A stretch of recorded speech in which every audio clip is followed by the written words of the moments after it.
Good evening friends, कैसे हैं आप लोग। आप लोगों का फिर से वेलकम है इस यूट्यूब चैनल पर जिसका नाम है जीके बाई मयंक सर। दोस्तों, हम लोग यहाँ पर राजस्थान कला संस्कृति कर रहे हैं और हमारा आज जो नया टॉपिक स्टार्ट हो रहा है उसका नाम है राजस्थान की हवेलियां। ठीक है, तो इसके अंदर हवेलियों से रिलेटेड जो भी क्वेश्चन है उसको यहाँ कवर किया जाएगा। इसके बाहर आपको जाने की कहीं जरूरत नहीं है, न किसी बुक की जरूरत पड़ेगी न किसी नोट्स की जरूरत पड़ेगी। तो बिना समय को खराब किए हम हमारे टॉपिक को स्टार्ट करते हैं। तो आज की जो हमारी पहली हवेली है वो है पटवा हवेली। तो पहली हवेली कौन सी हो गई? पटवा हवेली। ठीक है, हवेलियों का शहर जैसलमेर को कहा जाता है। ठीक है, पटवा हवेली कहाँ स्थित है? तो पटवा हवेली जो है ये जैसलमेर में स्थित है। ठीक है, और पटवा हवेली के बारे में आपको क्या ध्यान रखना है? तो पटवा हवेली के बारे में ध्यान रखना है कि इन पटवा हवेलियों का निर्माण 1805 में गुमान सिंह पटवा के द्वारा किया गया था। अब गुमान सिंह पटवा के 5 पुत्र थे, तो उन्हीं 5 पुत्रों के लिए 5 हवेलियों का समूह बनाया गया। ठीक है, प्रत्येक हवेली जो है वो 7 मंजिला ऊंची है। और अगर इसकी शैली की बात की जाए, पटवा हवेली की शैली की, तो पटवा हवेली की जो शैली है वो सिंध शैली, हिंदू शैली, मुगल शैली और यूनानी शैली, इन 4 शैलियों को मिलाकर बनाई गई है। ठीक है, तो पटवा हवेली के बारे में मेन बात होगी कि ये कहाँ स्थित है। दूसरी बात आपको ध्यान रखनी है कि यह जैसलमेर की सर्वाधिक प्रसिद्ध हवेली है। जैसलमेर की सर्वाधिक प्रसिद्ध हवेली है। ठीक है, और क्या ध्यान रखना है? तो इसकी शैली ध्यान में रखनी है कि भाई इसकी शैली कौन सी है। तो इसकी जो शैली है वो है सिंध प्लस हिंदू प्लस मुगल और प्लस यूनानी शैली। इन 4 शैलियों के मिश्रण से ये हवेलियां बनी हुई है। ठीक है, और क्या ध्यान रखना है? तो और हमें ध्यान रखना है इसका निर्माण। तो इसका निर्माण जो है वो 1805 में गुमान सिंह पटवा के द्वारा किया गया। किसके द्वारा किया गया? गुमान सिंह पटवा के द्वारा इसका निर्माण किया गया 1805 में। अब ये जो गुमान सिंह पटवा है, इनके 5 पुत्र थे, तो इन 5 पुत्रों के लिए 5 हवेलियां बनाई गई, यानी कि ये 5 हवेलियों का समूह बनाया गया। तो गुमान सिंह पटवा इनके 5 पुत्रों के लिए इनके 5 पुत्रों के लिए 5 हवेलियों का समूह बनाया गया। ठीक है, और क्या बात ध्यान रखनी है? तो और हमें ध्यान रखना है कि इन पटवा हवेली में कितनी मंजिल है। तो इन पटवा हवेली में 7 मंजिलें हैं। कितनी मंजिलें हैं? 7 मंजिलें हैं। ठीक है, कुछ मंजिलें हैं जिनका आकार आपको ध्यान में रखना है। जैसे पहली मंजिल है उसका आकार है जहाजाकार, दूसरी मंजिल जो है उसका आकार है आयताकार, और 5वीं जो मंजिल है उसका आकार है रथाकार। 7 में से केवल 3 मंजिलें जो है वो फेमस है। ठीक है, तो थोड़ा सा ये भी आप ध्यान रख लेना, मंजिलों का आकार। मंजिलों का आकार अगर आकार की जाए तो जो फर्स्ट नंबर मंजिल है उसका आकार है आयताकार। ठीक है, सेकंड नंबर जो मंजिल है उसका आकार जो फर्स्ट नंबर मंजिल है उसका आकार है जहाजाकार। सेकंड नंबर मंजिल का आकार है आयताकार, और जो 5th नंबर मंजिल है उसका आकार है रथाकार। रथ के आकार की मंजिलें हैं। ठीक है, तो ये बात हो गई मेन पटवा हवेली से रिलेटेड। पटवा हवेली के बाद में नेक्स्ट जो हवेली जिसकी हम बात करेंगे वो भी जैसलमेर शहर में स्थित है और उसका नाम है सालिम सिंह की हवेली। ठीक है, तो नेक्स्ट हवेली कौन सी हो गई? नेक्स्ट हवेली हो जाएगी सालिम सिंह। सालिम सिंह की हवेली। सालिम सिंह की हवेली कहां स्थित है? तो ये भी जैसलमेर में स्थित है। ठीक है, सालिम सिंह की हवेली जैसलमेर में स्थित है। अगर बात की जाए इसके निर्माण की, तो इसका निर्माण जो है वो करवाया गया था सालिम सिंह मेहता के द्वारा। सालिम सिंह मेहता द्वारा। ठीक है, अब ये सालिम सिंह मेहता कौन है? तो ये जैसलमेर के प्रधानमंत्री थे। जैसलमेर के प्रधानमंत्री। ठीक है। और देखो अगर बात की जाए सालिम सिंह की हवेली के बारे में, तो सालिम सिंह की हवेली जो है ये जैसलमेर शहर की सबसे बड़ी हवेली है, ये सबसे प्रसिद्ध है। लेकिन सबसे बड़ी हवेली कौन सी है, तो जैसलमेर शहर की सबसे बड़ी हवेली है सालिम सिंह की हवेली। ये बात भी आपको ध्यान में रखनी है। यह है जैसलमेर की सबसे प्रसिद्ध हवेली है। ठीक है। और क्या बात इसमें ध्यान में रखनी है, तो और हमें ध्यान में रखना है कि ये जो हवेली है ये किस लिए प्रसिद्ध है, तो ये अपने भित्ति चित्रों के लिए प्रसिद्ध है। यहाँ पर दीवारों पर तरह तरह के चित्र बने हुए हैं, जैसे नाचते हुए मोर के चित्र बने हुए हैं, कमल के चित्र बने हुए हैं। ठीक है। और इसकी मंजिलों के बारे में थोड़ा सा हमें बात करनी है। ठीक है। तो इसमें इस हवेली में नाचते मोर, इस हवेली में नाचते मोर तथा कमल के चित्र बने हुए हैं। और क्या बात ध्यान रखनी है, तो और आपको ध्यान में रखना है कि इस हवेली में 38 बालकोनियां, 38 बालकोनियां तथा 48 खिड़की व गवाक्ष है, खिड़की व गवाक्ष है। ठीक है। ये भी बात थोड़ा सा याद रख लेना कि जो सालिम सिंह की हवेली है, इस सालिम सिंह की हवेली में 38 तो बालकोनियां बनी हुई है और 48 के करीब खिड़कियां तथा गवाक्ष है। ठीक है। और इसके बारे में एक बात और आप ध्यान रख लेना, प्रमुख महल या मंजिलें, इसमें कौन कौन से महल और मंजिलें हैं तो वो भी थोड़ा सा आप ध्यान रख लेना। मैं यहां लिख देता हूं ऊपर। ठीक है। नंबर 1 पर आपको ध्यान में रखना है, जो पहली मंजिल है उसे कहा जाता है शीश महल।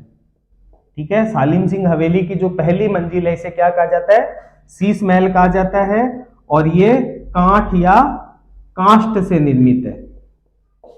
नाम इसका शीश महल है, कांच भी लगे हुए हैं, लेकिन जो पूरी मंजिल है उसके जो इंटीरियर का काम किया गया है वो सारा का सारा काम काठ से किया गया है। ठीक है। लकड़ी से सारा काम इसका होया हुआ है। दूसरी जो मंजिल है, दूसरी मंजिल को कहा जाता है रंग महल, दूसरी मंजिल को रंग महल कहा जाता है।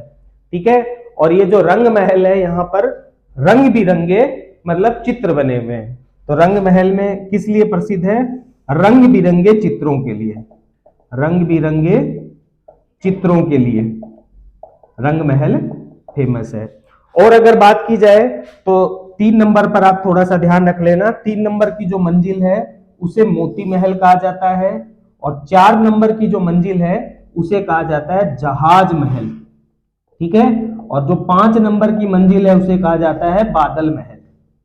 तो ये बात आप लोग विशेष रूप से ध्यान रख लेना सालिम सिंह की हवेली के बारे में। सालिम सिंह की हवेली के बाद में नेक्स्ट हवेली जिस पर हम बात करेंगे उसका नाम है नथमल की हवेली। और नथमल की हवेली भी कहां स्थित है, जैसलमेर शहर में स्थित है।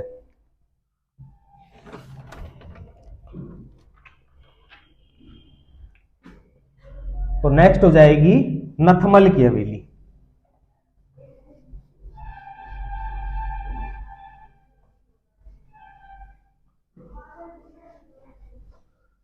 तो नेक्स्ट हेडिंग लगाइए नथमल की हवेली।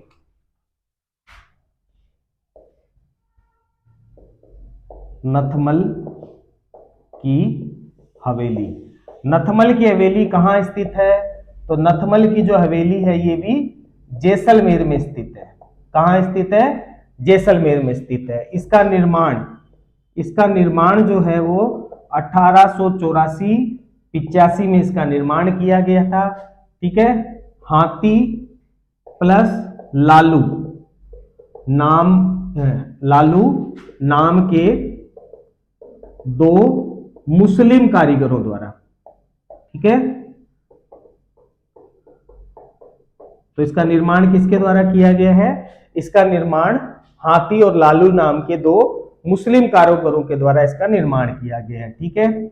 इसमें पीले पत्थरों का उपयोग किया गया है, इसमें पीले पत्थरों का प्रयोग किया गया है। और क्या बात आपको ध्यान में रखनी है, तो और इसमें बात आपको ध्यान में रखनी है कि जो इसका मुख्य गेट है, हवेली का जो मुख्य गेट है, उस मुख्य गेट पर दो हाथी बने हुए हैं और ये दोनों हाथी एक तरह से चौकीदार द्वारपाल का प्रतीक है। ठीक है, तो ये भी बात आपको थोड़ी सी ध्यान रखनी है कि इस हवेली के मुख्य द्वार पर, इस हवेली के मुख्य द्वार पर दो हाथी बने हैं जो द्वारपाल का काम करते हैं या द्वारपाल के प्रतीक है।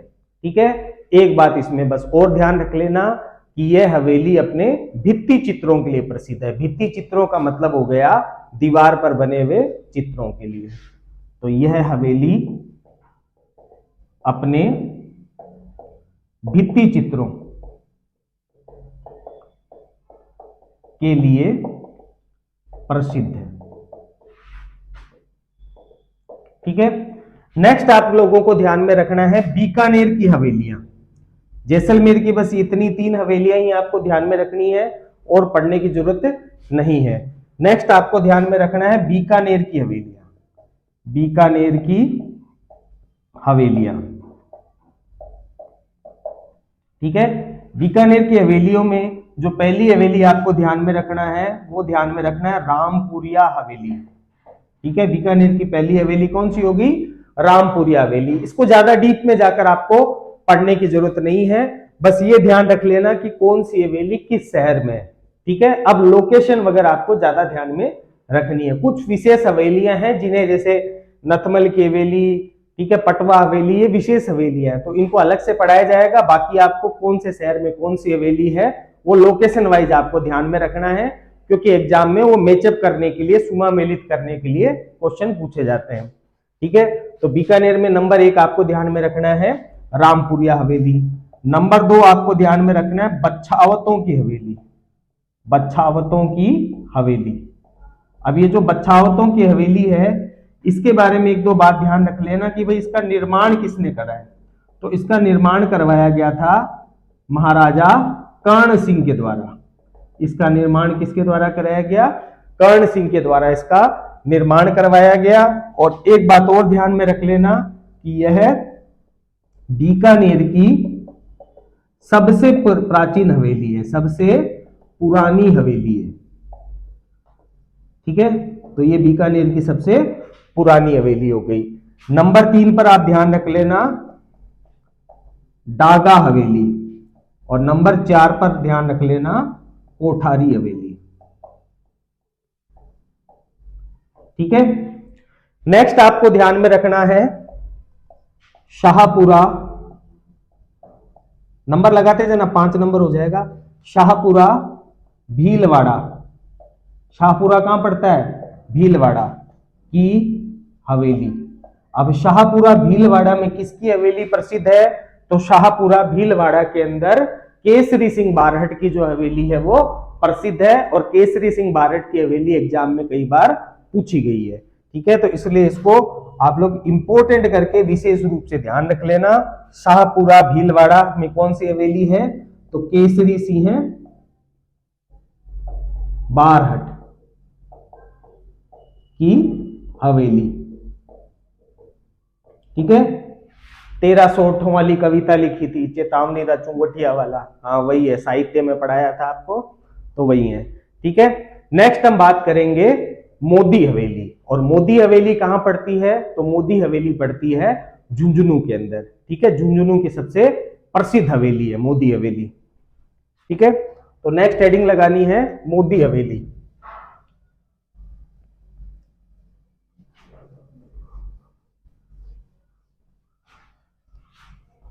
जो करवा रहे हैं इसके बाहर कहीं नहीं जाएगा, इसके बाहर आपको किसी किताब की, किसी नोट्स की जरूरत नहीं है। केवल यही जो नोट्स है इसी को ढंग से आप लोग याद कर लीजिए, एग्जाम में निश्चित है आप लोग सफलता को प्राप्त करेंगे। ठीक है, तो नेक्स्ट जो हमारी हवेली है उसका नाम है मोदी हवेली।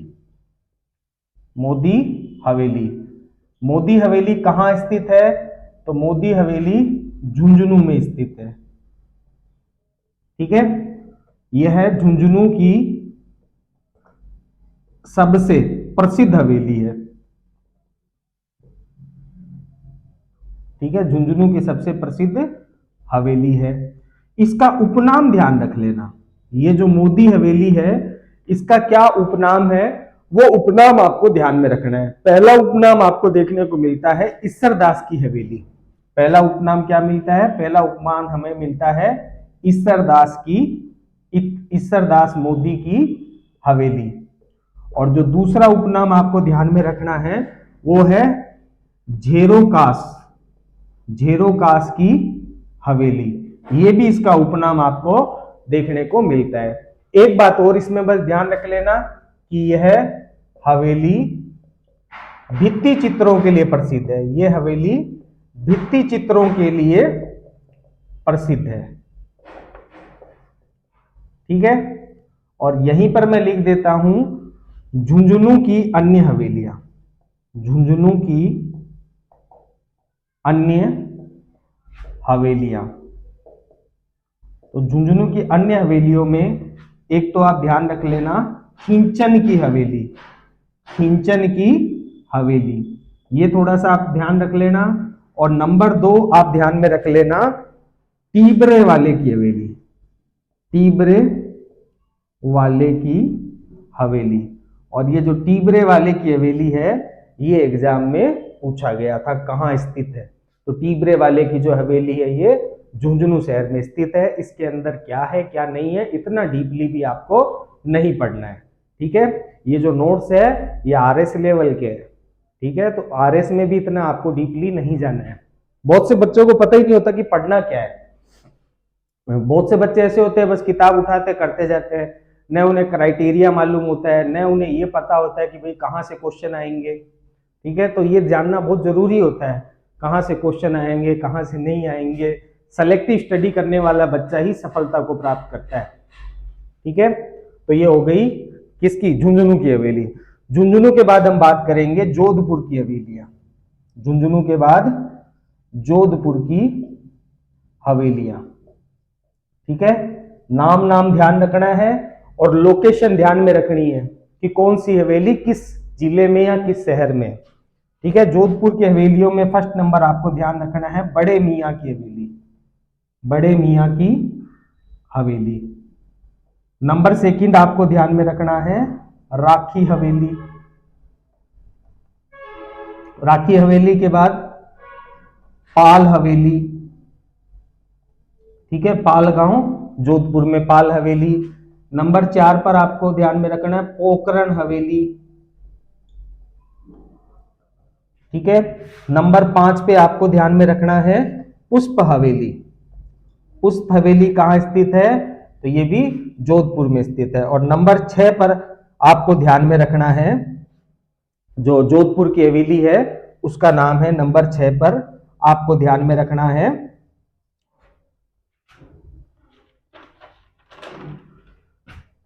नाल सिंह डड्ढा की हवेली। डड्ढा हवेली भी कहते हैं, नाल सिंह डड्ढा की हवेली भी कहते हैं। और ये हवेली फलोदी जोधपुर में स्थित है। ठीक है, तो ये मेन बात हो गई जोधपुर की हवेलियों से रिलेटेड। ठीक है, जोधपुर की हवेलियों के बाद हम बात करेंगे टोंक की हवेलियां। ठीक है, टोंक की एक ही हवेली ध्यान में रखनी है सुनहरी कोठी। सुनहरी कोठी हवेली जो है इसका निर्माण टोंक के जो नवाब है वजीरुद्दौला उनके द्वारा किया गया था। ठीक है, तो नेक्स्ट आ जाएगी टोंक की हवेली। और जो टोंक की हवेली है इसमें एक ही हवेली आपको ध्यान में रखना है सुनहरी कोठी। ठीक है, सुनहरी कोठी। और ये जो सुनहरी कोठी है इसका निर्माण करवाया गया था नवाब वजीरुद्दौला के द्वारा, वजीरुद्दौला के द्वारा इसका निर्माण करवाया गया। ठीक है, अब ये जो सुनहरी कोठी है ये स्वर्ण जड़ित है, मतलब इसमें स्वर्ण की नक्काशी करी गई है, जगह जगह सोने की नक्काशी की गई है। सोने की नक्काशी करने वाले कारीगर का क्या नाम था? तो उसका नाम था इब्राहिम खां। वो भी थोड़ा सा आपको ध्यान रख लेना है। स्वर्ण नक्काशी करने वाला कारीगर, उसका भी नाम ध्यान रख लेना, इब्राहिम खां। ठीक है, एक बात और ध्यान रख लेना कि ये जो सुनहरी कोठी है इसके अंदर एक मुबारक महल है। ठीक है, इसी मुबारक महल में ईद के दिन बकरे की जगह ऊंट की बलि दी जाती है। ठीक है, एक यहां से बहुत फेमस क्वेश्चन बनता है कि राजस्थान की ऐसी कौन सी रियासत है जहां पर ऊंट की बलि दी जाती है? तो राजस्थान की एकमात्र रियासत है टोंक, जहां पर ऊंट की बलि दी जाती है। तो यही लिख देते हैं कि इसमें इसमें यानी कि सुनहरी कोठी में इसमें मुबारक महल, इसमें मुबारक महल स्थित है, जहां ईद के दिन, जहां ईद के दिन बकरे के स्थान पर, बकरे के स्थान पर ऊंट की बलि दी जाती है, ऊंट की बलि दी जाती है। ठीक है, और यहीं पर नोट करके आप लोग लिख लीजिए कि राजस्थान की एकमात्र रियासत जहां ऊंटों की बलि होती है, जहां ऊंटों की बलि दी जाती है, कौन सी है वो रियासत? तो वो रियासत हो जाएगी टोंक रियासत। ठीक है, टोंक की हवेली के बाद में हम बात करेंगे उदयपुर की हवेलियां। ठीक है, टोंक की हवेली के बाद में उदयपुर की हवेलियां, उदयपुर की हवेलियां। अब उदयपुर की दो हवेलियां हैं जिनके बारे में आपको ध्यान रखना है। नंबर 2 तो है मोहन सिंह की हवेली, नंबर 2 तो है मोहन सिंह की हवेली। अब ये मोहन सिंह की हवेली कहां स्थित है? तो ये स्थित है उदयपुर के अंदर। ठीक है, इसकी बस आपको लोकेशन ध्यान रखनी है। जो याद रखने वाली जो हवेली है उसका नाम है बागोर की हवेली। ठीक है, मोस्ट इंपोर्टेंट है। नंबर फर्स्ट पर आपको ध्यान रखना है बागोर की हवेली, और ये जो बागोर की हवेली है इसको मैं मोस्ट इंपोर्टेंट कर देता हूं।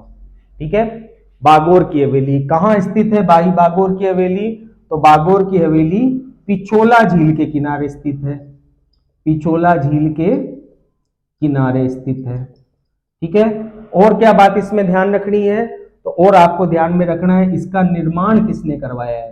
तो जो बागोर की हवेली है इसका निर्माण करवाया गया है अमरचंद बड़वा के द्वारा, अमरचंद बड़वा द्वारा इसका निर्माण करवाया गया है। बागोर की हवेली की जो मुख्य बात है वो आपको ध्यान में रखनी है कि इस हवेली के अंदर एक पगड़ियों का संग्रहालय है, तरह तरह की जहां पर पगड़ियां रखी गई है, और जो विश्व की सबसे बड़ी पगड़ी है वो भी इसी बागोर हवेली में रखी गई है। तो मोस्ट इंपोर्टेंट बात यहां से निकल कर आती है कि यहां पगड़ियों का, यहां पगड़ियों का संग्रहालय है जिसमें विश्व की सबसे बड़ी, विश्व की सबसे बड़ी पगड़ी रखी गई है।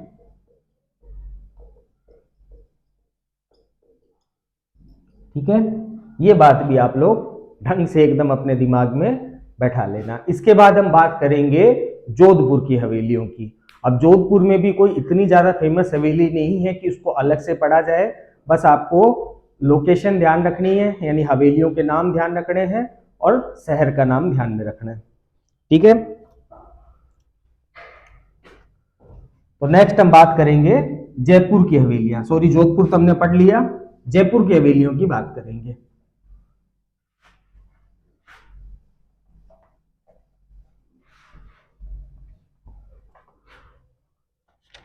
तो नेक्स्ट हो जाएगी जयपुर की हवेलियां।